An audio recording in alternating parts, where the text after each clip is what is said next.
Sous Illustrator CS6, vous pouvez facilement utiliser mais aussi créer vos propres motifs. Donc un motif, qu'est-ce que c'est? C'est en fait, par exemple, admettons que vous allez avoir une forme, par exemple ici, je sélectionne l'outil rectangle et je vais pouvoir réaliser un rectangle de cette façon. Je vais pouvoir, si je le souhaite, lui attribuer un motif. Je m'en rends ici par exemple dans fond qui est actuellement de couleur blanche et je vais sélectionner un motif parmi ceux qui me sont proposés ici. Je sélectionne alors par exemple feuillage. J'ai donc un motif qui a été créé. Alors admettons maintenant que je souhaite moi-même créer mon propre motif, par exemple pour recouvrir une maison en lui donnant l'aspect de forme de brique. Je vais pouvoir créer des briques directement à l'aide de ce petit rectangle. Je vais procéder de la façon suivante en lui choisissant dans un premier temps une couleur. Choisir une couleur plutôt orangée avec évidemment un contour de couleur noire. Donc une fois que j'ai maintenant mon objet de départ qui va me permettre de créer différentes briques, je peux le sélectionner, me rendre dans le menu Objet, je retrouve ici Motif, puis Créer. Je clique alors sur Créer. Automatiquement, il m'est indiqué ici que le nouveau motif a été ajouté au panneau Nuancier. En effet, je le retrouve ici, juste à côté du motif Feuillage.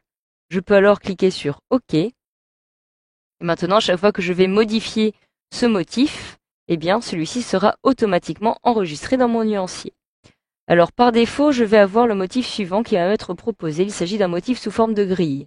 Comme vous pouvez le voir, je pars bien, évidemment, d'un rectangle de départ, d'une forme de départ qui va me permettre de répéter ma forme plusieurs fois afin de créer un motif. Donc je vais maintenant pouvoir modifier certains paramètres de façon à pouvoir créer mon petit mur de briques. Je peux ici le renommer, donc par exemple, je vais le sélectionner à l'aide de mon clavier, je vais saisir mur, brique. En dessous, je peux maintenant, si je le souhaite, définir le type de mosaïque que je vais choisir. Alors par défaut, j'ai une mosaïque sous forme de grille. Mais si je clique sur le petit menu déroulant, je peux choisir brique par rangée, brique par colonne, X par colonne ou X par rangée. Donc cela va être très utile si vous souhaitez créer par exemple une petite ruche pour abeilles. Vous pouvez sélectionner ces deux dernières options. En ce qui me concerne, je vais plutôt choisir brique par rangée. Je clique dessus et automatiquement cela a déjà plus l'apparence d'un mur. En dessous, je peux ici, si je le souhaite, spécifier moi-même la largeur ou la hauteur de ces briques-ci. Alors automatiquement, il y a ici une petite chaîne qui me permet de m'indiquer que les proportions vont être conservées en largeur et en hauteur. C'est-à-dire que si je modifie par exemple la largeur afin de la situer à 5 cm, comme ceci, automatiquement la hauteur va être modifiée. En dessous, j'ai ici la possibilité d'adapter la mosaïque à l'illustration. Donc cela va être très utile en effet, tout simplement si je souhaite faire apparaître des petits joints entre chaque brique. Je vais donc dans un premier temps cocher cette case-ci et automatiquement l'espace qui apparaissait ici grisé, auquel je ne pouvais pas accéder précédemment, apparaît donc de façon à ce que je puisse le modifier maintenant. Je vais donc choisir par exemple un espacement horizontal de 5 pixels, donc je surligne. Je sélectionne 5 et je tape à l'aide de mon clavier PX pour sélectionner pixels et pas centimètres. J'ai donc des petits joints qui apparaissent ici. Alors évidemment, s'il y a des joints de façon horizontale, il va en avoir aussi de façon verticale. Donc je recommence de la même façon, 5 pixels, comme ceci. Et je viens donc de faire apparaître des joints sur mes briques. Alors, en dessous, vous allez pouvoir ici spécifier le type de chevauchement.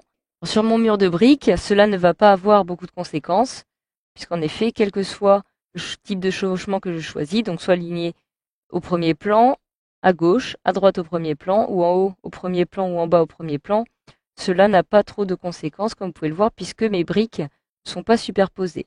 Alors en dessous, vous pouvez ici spécifier le nombre de copies. Donc en effet, si je déplace ce petit panneau, par exemple ici sur la droite, je réduis la fenêtre comme ceci, je vais avoir 1, 2, 3, 4, 5 briques. Donc j'ouvre à nouveau ce petit panneau, je retrouve les options de motifs.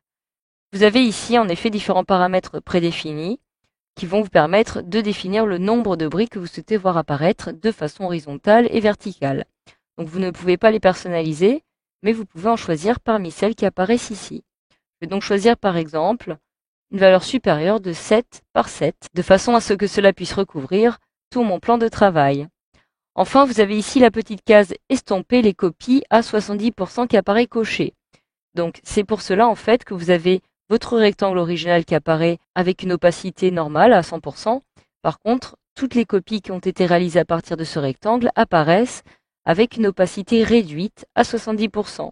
Si vous décochez cette petite case, automatiquement, vous n'aurez plus de différence entre chacune de vos briques. Vous pouvez aussi modifier vous-même l'opacité afin de l'augmenter par exemple, ou encore de la réduire comme vous le souhaitez.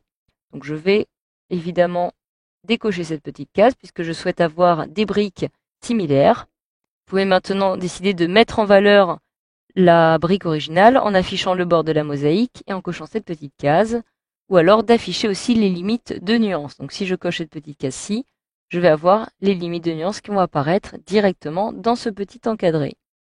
Je vais décocher cette case puisque celle-ci ne m'intéresse pas et réduire le petit panneau en cliquant ici.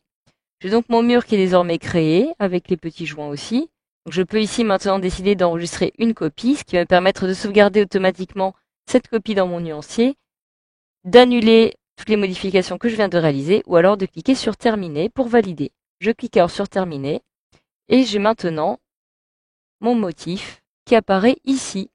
Donc si par exemple je supprime maintenant cette brique et que je crée par exemple un rectangle ici, je peux décider de lui appliquer le motif suivant, le retrouvant directement ici dans mon nuancier. Je clique dessus et automatiquement mon motif a été créé puis appliqué.